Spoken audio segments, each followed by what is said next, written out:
In this video, you'll learn how to create an app in Glide in just a few minutes, with no coding required, using the power of a simple spreadsheet to bring your ideas to life.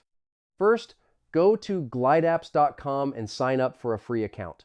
Once you're in, click New App and choose your data source. You can start with a Google Sheet, an Excel file, or Glide tables built directly into the platform.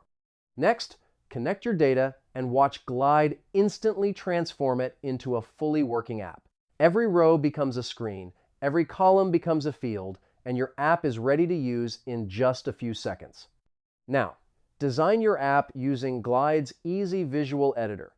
Drag and drop components like lists, forms, buttons, and images.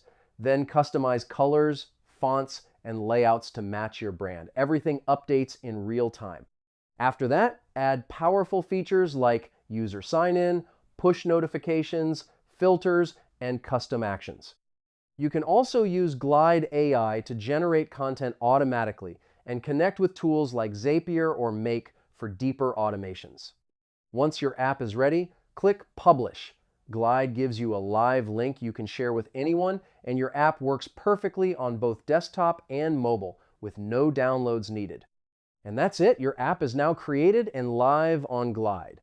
Fast, beautiful, and ready for the world to use.